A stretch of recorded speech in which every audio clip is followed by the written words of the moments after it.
Dear Mamio, itago mo na lamang ako sa pangalang Paula. Nangarap akong maging sikat na artista o mga awit. Katunayan, sumasali ako noon sa mga talent shows sa TV at umabot naman ako hanggang weekly winner.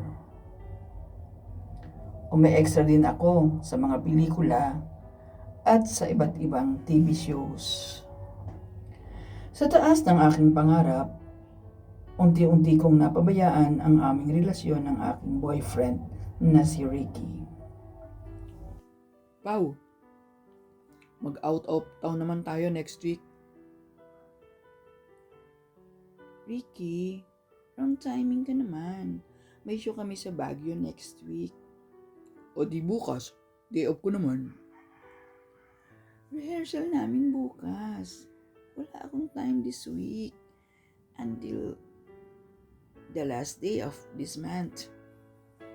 Next month, don't worry. I will make myself available for you. Lagi ka namang ganyan eh. Wala ka talagang panahon sa akin. Isang malalim na halik ang ipinagkaloob ko kay Ricky upang matapos na ang kanyang pagmamaktol. Gano'n naman si Ricky, Mamio. Konting lambing lang, madali nang mawawala ang tampo o inis niya sa akin. Tinupad ko ang pangako ko kay Ricky. Nagtungo kami sa Palawan kung saan nagpakaligaya kami sa isang malaparaisong isla doon. Pakasal na tayo, Pau. Kasal? Ricky naman. Wala pa akong nararating. Wala pa akong napatunayan. Hindi pa nga ako kilala, di ba? Hindi ko nga matupad yung pangarap kong bahay sa Baguio or sa Tagaytay. Look at Sarah, yung mga kasabayin ko. Diba, successful na silang lahat.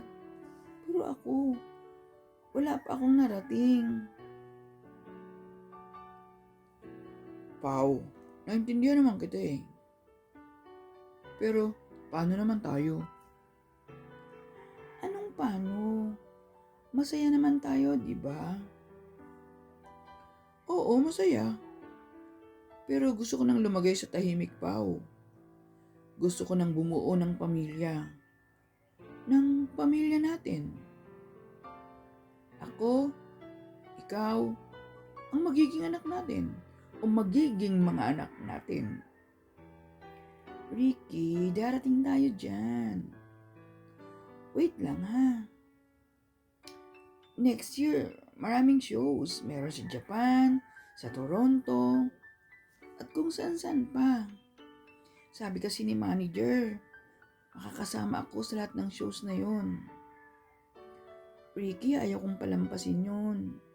Remember, opportunity knocks only once. Natuloy nga ang show namin sa Japan, Toronto, Korea at kung saan-saan pa. Pero as usual, backup singer lang ako. O paningit lang kapag nagpiprepare na ang mga lead singers.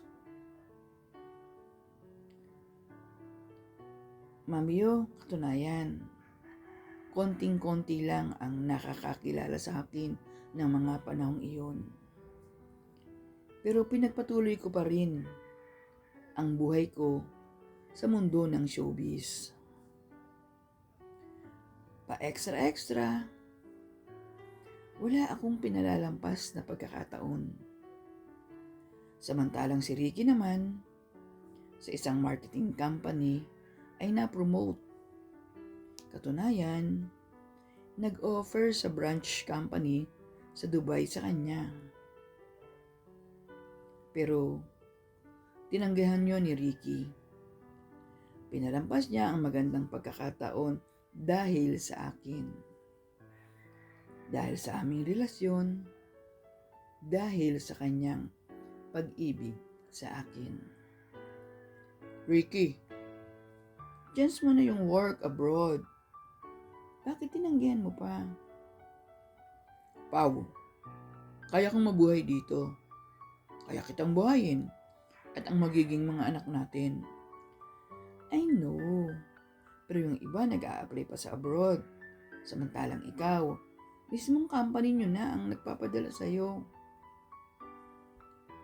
Pao, pupunta lang ako ng abroad kapag kasama ka. Yun ang pangako ko sa sarili ko. Ay nako, bakit naman ako? Niiwan kita. Kung saan na nga ako pumunta. Kung saan ako nag-perform. Magkaiba tayo, Pao. Saka yung sa'yo, linggo lang o ilang araw lang.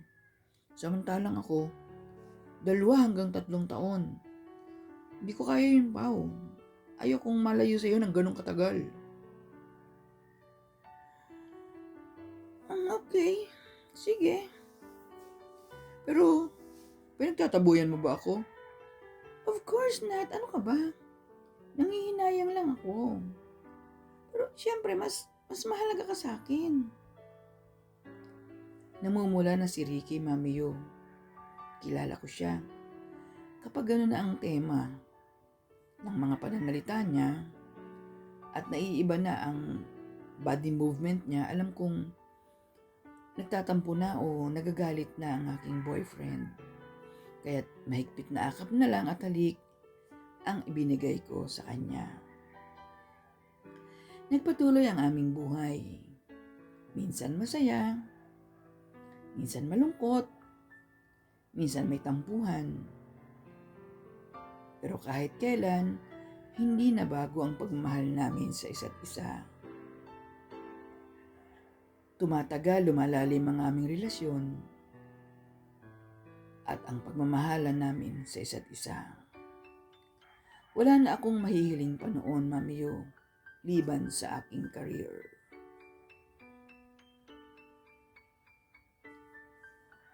Minsan, nag-show kami sa Cagayan de Oro. Sinundo ako ni Ricky sa airport at, Pao, Will you marry me? ano ka ba? Ito talaga sa airport? Bakit naman hindi? I just want to show the world how much I love you. Ayaw mo bang tanggapin ang singsing na to? Of course, I like it. I love you, pero pwede ba sa bahay na lang? Doon tayo mag-usap. Kinakahiya mo ba ako, Pao? Of course not. Bakit naman kita ikakahiya? Gusto ko lang pag-usapan muna natin to. Binigya mo naman ako. Ano? Ano sa'yo? Binigla mo ko.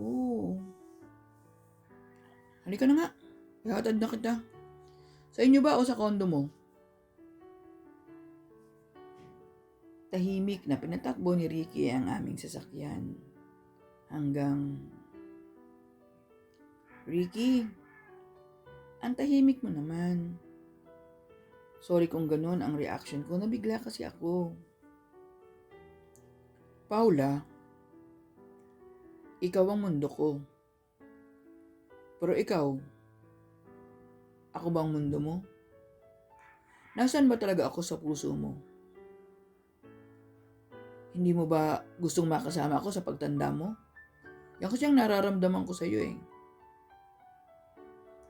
Ako lang ba ang umaasa ng happy ending natin? Ricky, ano ka ba? You know how much I love you. Ewan ko. Ewan ko, Pao. Siguro, baka hanggang dito na lang talaga tayo. Ricky naman. Ricky, that's not true. Ricky. Ito na ang kondo mo. Sige, ibababa ko na lang yung maleta mo. Ricky, akit ka muna. Usap muna tayo sa taas. No, Pao. I think, Pao, this is the end. Goodbye, Miss Paula. Goodbye, Miss Paula Birreira. Ricky, oh, come on. Don't do it, Ricky. Ricky. Ricky naman. Ricky. Mamiyo, kasabay ng pagtulo ng mga luha ko, ang mabilis na paglisan ni Ricky.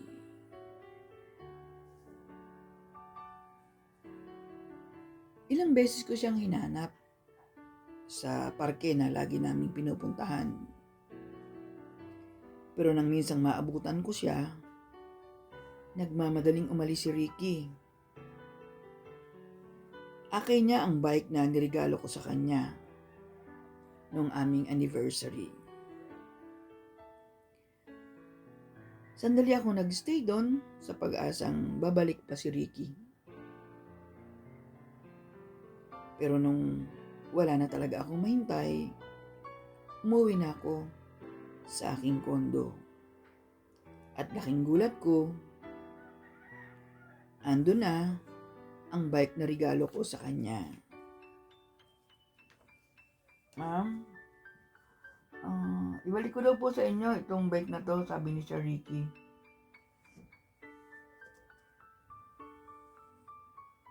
Mamiyo, ganun pala. Kapag nawala na ang isang tao sa atin, saka lang natin malalaman kung gaano natin siya kamahal.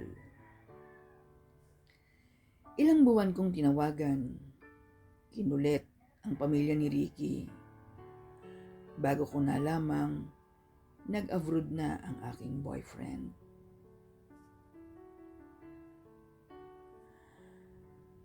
Ang sakit, Mamiyo. Ang sakit ng aking naramdaman. Pero napagod na rin ako kasi kahit sa Friendster, di ko siya mahanap. Samantalang makalipas ang ilang taon, nag-migrate na sa Amerika ang kanyang buong pamilya. Isinuko ko na rin ang pangarap kong makilala sa mundo ng showbiz at ipinagpatuloy ko na lamang ang nahinto kong pag-aaral sa kolehiyo. Makalipas at 3 taon, nagtapos ako ng kursong Bachelor of Science in Hotel and Restaurant Management. Mamiyo, sa ngayon ay may sarili na akong restaurant sa tulong ng aking pamilya. Kasama ko na nangarap ang pamilya ko at ang aking anak na si Rocky. 15 years old na si Rocky, Mamiyo. Pero hanggang ngayon, sariwa pa rin sa puso ko ang aming paghihiwalay ni Ricky. At kung magkikita pa kami, tanging tadhana na lamang ang nakakaalam. Hindi ko na rin siya ginawang hanapin sa Facebook or Instagram. Pero ipinakilala ko siya sa aming anak na si Rocky.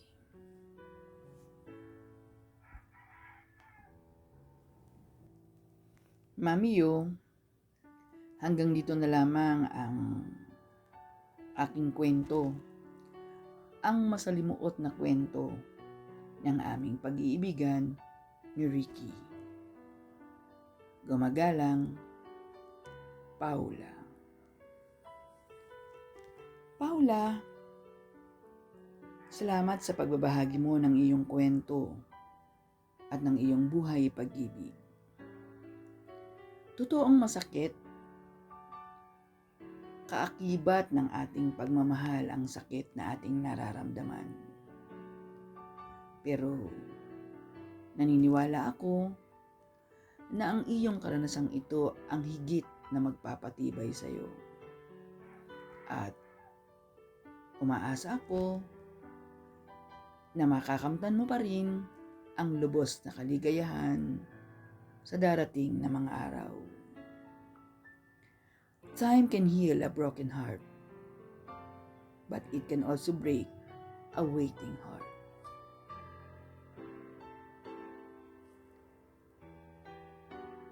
Blessed are the pure in heart, for they shall see God. Mga tagapakinig, maaari po bang subscribe, mag-comment, at i-share ang ating Mamios channel.